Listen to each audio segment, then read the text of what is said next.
कल मैंने इस पाठ को शुरुआत की थी, राष्ट्रीय आंदोलन का संगठन 1870 के दशक से 1947। ये 8th क्लास की बुक है। तो यहाँ आपको 8th क्लास में आपने देखा होगा ये सब था, मैंने कल पढ़ाया तो था।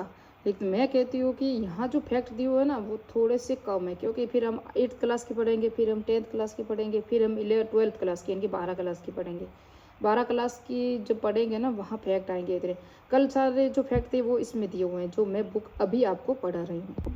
ये सारे फैक्ट इसी में ही दिए हुए हैं जो वो ही थे। तो मैंने सोचा कि ये एनसीईआरटी बेस ही है तो मैं इसे ही पढ़ा लूँ आपको, फिर आपको बार बार कहीं और नोट्स के लिए नहीं भटकना पड़ेगा। ये कौन सी बुक है तो ये आप देख सकते हो, आर्य कंपटीशन है। वेरी इंपॉर्टेंट और बेस्ट बुक है आर्य कंपटीशन। यहाँ से पर्सन आते ही आते हैं और मैंने देखा भी है और दोनों को मिलाया है। 12 क्लास की भी मिलाई, 8 क्लास की भी मिलाई, 10th क्लास की भी। जो सामाजिक अतीत हमारे अतीत वगैरह है, जहाँ राष्ट्रीय आंदोलन या राष्ट्रवाद का उदय दिया हुआ टॉपिक सेम टू सेम उससे भी ज़्यादा ये बीए फाइनल तक के जो फैक्ट है वो इसमें सम्मिलित है। कल देखो सिर्फ वहाँ लिखा हुआ था सुरेंद्र नाथ बनर्जी, लेकिन यहाँ सुरेंद्र नाथ बनर्जी की पूरी डिटेल दी हुई है।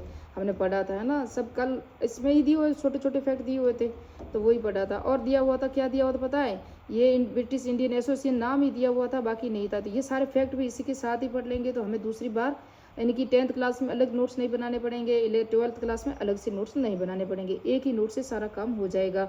तो आप स्टार्ट करते हैं। ये देखो एनसीईआरटी में जो दिए हुए ना, जो एनसीईआरटी बुक में कि किस कारण से राष्ट्रवाद का उदय हुआ, तो वो इस कारणों को हम पहले देखेंगे और फिर किस किस का योगदान है। इंडियन एसोसिएशन है ना, East Indian association, British Indian association, Surendra Nath Indian, किस किसने लिखा था, क्या क्या था, बंगाली ब्रिटिश एसोसिएशन क्या था, तो पूरी डिटेल से हम उसी को ही पढ़ेंगे। एक पूरी प्लेलिस्ट अलग से ही बनाएंगे और वहाँ से कोई और आपको किसी और सोर्स को देखने की ज़रूरत नहीं पड़ेगी।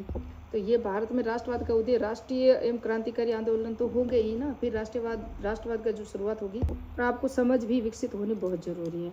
तो राष्ट्र में, भारत में राष्ट्रीय चेतना, राष्ट्रवाद के उदय के कारण मैंने कल नहीं बताए थे। आरबी एनसीईआरटी में दिए हुए हैं वो भी नहीं बताए और यहाँ भी नहीं बताए। मैंने सोचा कि इतना इंपॉर्टेंट नहीं है, लेकिन जब देखा तो बहुत सारे इंपॉर्टेंट फैक्ट है। क्योंकि अंग्रेजी राज का प्रभाव राजनीतिक एकता पर पड़ा। अंग्रेजी राज का प्रभाव राजनीतिक एकता पे क्या पड़ा था कि अंग्रेज है ना अपने हितों के लिए हमेशा एक रहते थे।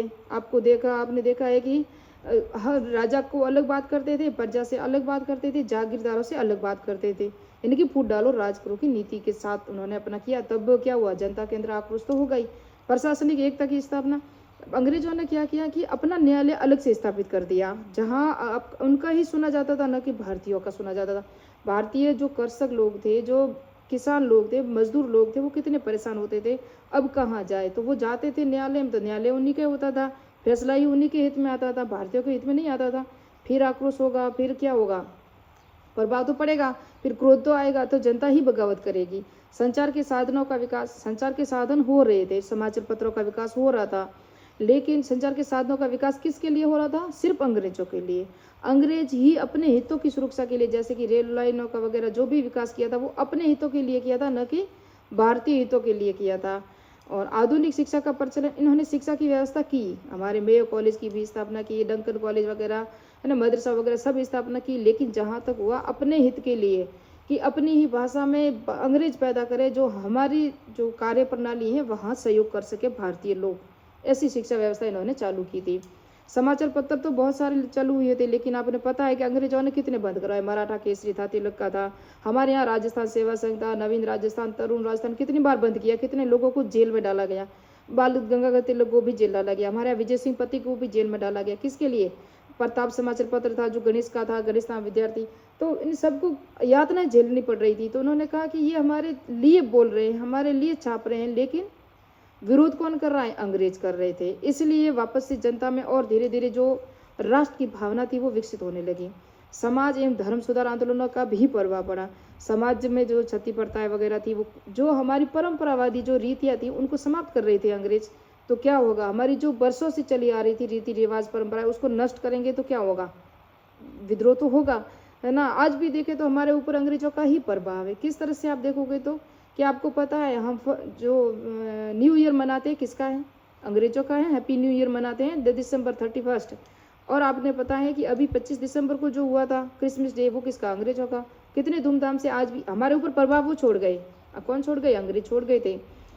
धर्म सुधार आंदोलन, धर्म में लोग क्या कर रहे थे, अंग्रेज ईसाई धर्म का प्रचार कर रहे थे, हिंदुओं की रूढ़िवाद कुरीवादा की यानी कि बुराइयां कर रहे थे, हिंदू धर्म की वगैरह, इस्लाम धर्म जो भी था, तो वो क्या कर रहे थे, अपने धर्म का ही प्रचार कर रहे थे, ईसाई धर्म का प्रचार भी कर रहे थे।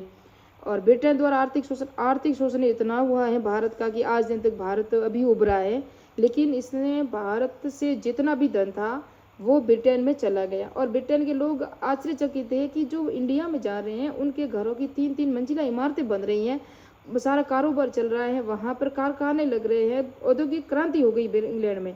भारत की जो पूंजी थी वो इंग्लैंड में लग रही थी। ये क्या कर रहे थे, भारत में ही जो कच्चा माल ले रहे थे बिल्कुल सस्ती दरों में, फिर उन्होंने क्या किया, कच्चा माल यहीं उत्पन्न करना शुरू कर दिया।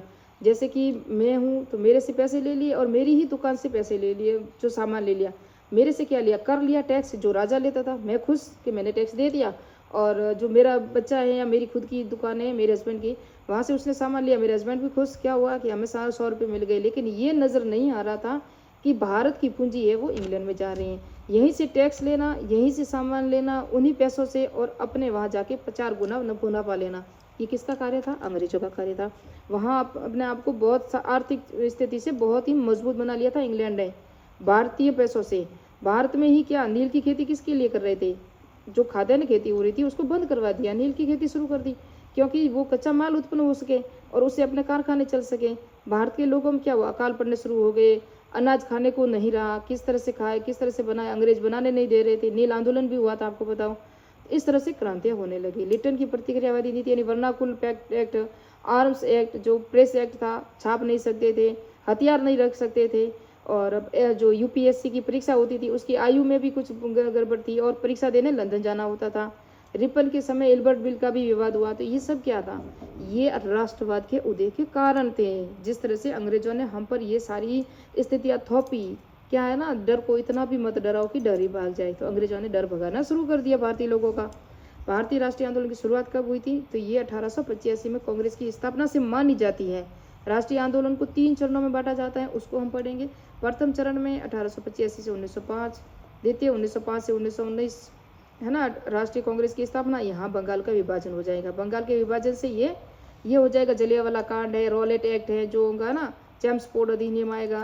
फिर तृतीय 1919 से 1947 तक। तो कांग्रेस की स्थापना से पूर्व राजनीतिक संस्था कौन कौन सी थी उसको देखेंगे हम पहले। तो 1836 में बंग भाषा प्रकाशन सभा गठित की गई।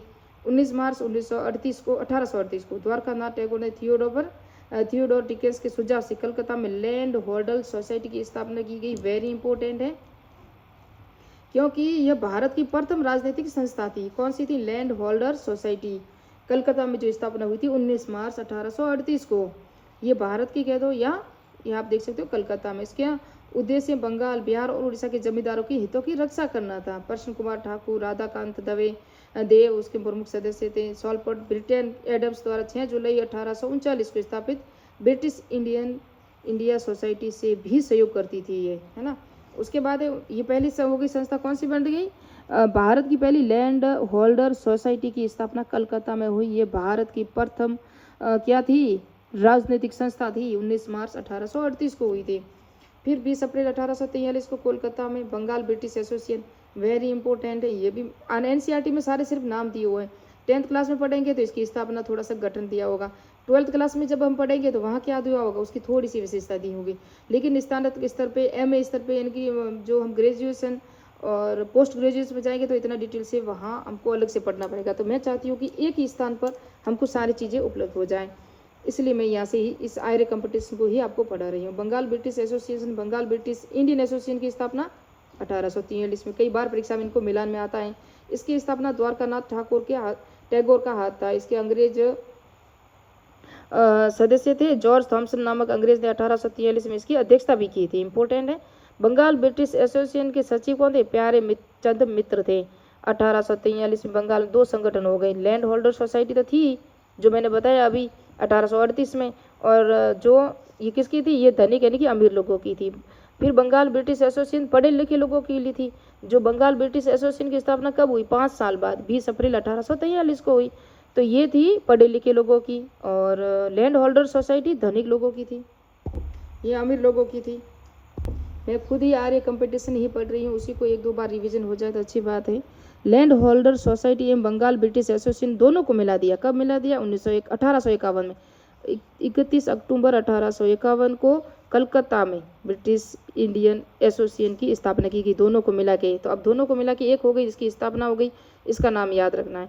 इसके संस्थापक राधाकांत देव, देवेंद्र नाथ ठाकुर, राजेंद्र लाल मित्र, राजेंद्र प्रसाद नहीं, राजेंद्र लाल मित्र और हरीश चंद्र मुखर्जी शामिल थी। संस्था की स्थापना में भारतीयों के लिए राजनीतिक अधिकारों की मांग की गई, हमें भी अधिकार दिया जाए। इसके प्रथम अध्यक्ष राधाकांत देव और सचिव देवेंद्र नाथ टैगोर थे। हिंदू पैट्रियट इसका मुख्य समाचार पत्र था। यह पत्र था, क्या था? हिंदू पैट्रियट। ये परीक्षा में आ चुका है प्रश्न, इसको भी याद रखना। ब्रिटिश इंडियन एसोसिएशन की निम्नलिखित इसके कार्य क्या क्या थे? तो 1854 में हेलीबरी व्यवस्था समाप्त करने की मांग, 1856 से 60 में इंग्लैंड और भारत में सिविल परीक्षा के साथ कराने की मांग, जो इंग्लैंड लंदन में हो रही थी वही भारत में हो जाए और एक साथ हो दोनों जगह, ये इनकी मांग थी। और 1865 में जब सिविल सेवा की उम्र 22 से 21 वर्ष की तो इसका इनकी विरोध किया गया, यानी कि इसकी उम्र जो थी पहले वही करनी चाहिए, इतनी कम नहीं होनी चाहिए। 1875 में शिशिर कुमार घोष ने बंगाल में इंडियन लीग की स्थापना की और शंभू चंद्र मुखर्जी इसके अस्थायी अध्यक्ष थे। किसके? इंडियन लीग की स्थापना की थी किसने? शिशिर कुमार घोष ने की थी। ये भी परीक्षा मिलान में प्रश्न आ चुका है। कब की थी? 1875 में की थी। और इसके अस्थायी अध्यक्ष कौन थे? शंभू चंद्र मुखर्जी थे। अब मैं सिर्फ इंडियन एसोसिएशन पढ़ाऊंगी, उसके बाद नेक्स्ट पार्ट में पढ़ेंगे। अब मैं इस बुक से ही पढ़ाऊंगी सारा। 26 जुलाई 1876 को सुरेंद्र नाथ बनर्जी ने आनंद मोहन बोस के सहयोग से कलकत्ता में इंडियन एसोसिएशन यानी कि भारतीय संघ की स्थापना की। ये कांग्रेस से पूर्व अखिल भारतीय स्तर की संस्था। इसमें सिविल सेवा परीक्षा में सुधार की मांग, arm act, vernacular press act, arms act यानी कि हथियार नहीं रख सकते, वर्नाकुलर प्रेस एक्ट यानी आप अखबार में कुछ गलत अंग्रेजों के खिलाफ नहीं छाप सकते, एल्बर्ट विल जैसे विवादों को लेकर आंदोलन चलाया गया। सुरेंद्र नाथ बनर्जी राष्ट्रगुरु और बिना ताज के बादशाह के नाम से भी जाने जाते। इंडियन एसोसिएशन ने मार्च 1877 में अधिवेशन में केशव चंद्र सेन ने भाग लिया था।